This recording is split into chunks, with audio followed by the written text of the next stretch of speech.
ఉప్పలమ్మ అమ్మవారి గురించి మా అమ్మ వాళ్ళ ఇంటికి ఎలా వచ్చిందనేది చెప్తానని చెప్పాను కదా.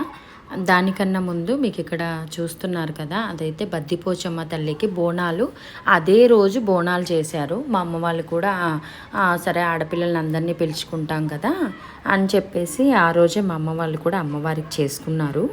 ఈ బద్దిపోచ అమ్మవారి బోనాల గురించి తర్వాత చెప్తాను. ఇప్పుడైతే ఉప్పలమ్మ గురించి చెప్తాను.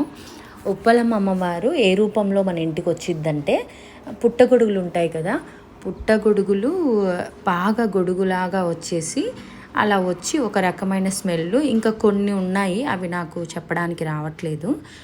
వాటిని బట్టి మన ఇంటికి అమ్మవారు వచ్చిందని చెప్పేసి ఇంట్లో కానీ పొలంలో కానీ గుడి కట్టుకుంటారు.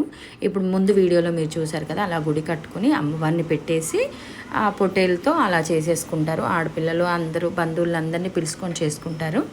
ఇంకొక విషయం ఏంటంటే, ప్రత్యేకమైన విషయం ఏంటంటే, గుడి ముందే గోతి తవ్వేసి ఆ గోతిలో 3 days 1 week మారు బోనం చేసేంత వరకు కూడా ఇంట్లో నుంచి ఏది బయటికి వెళ్ళకూడదు.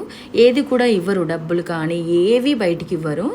ఈ తిన్న ఫుడ్ కూడా ఏదైతే అమ్మవారి కోసం చేశారో అది మనం తినేస్తాం కదా, తిన్న ఫుడ్ ఏదైనా కూడా విస్తరాకులు కానివ్వండి, హ్యాండ్ వాష్ చేసుకోవడం కానివ్వండి, ఇంకా తిన్న ఫుడ్డు మొత్తంగా ఆ పేపర్స్తో సహా అన్నీ ఆ గోతిలో వేసేసి 3వ రోజుకి ఆ గోతి తీసిన దాన్ని పూడ్చి వేస్తారు.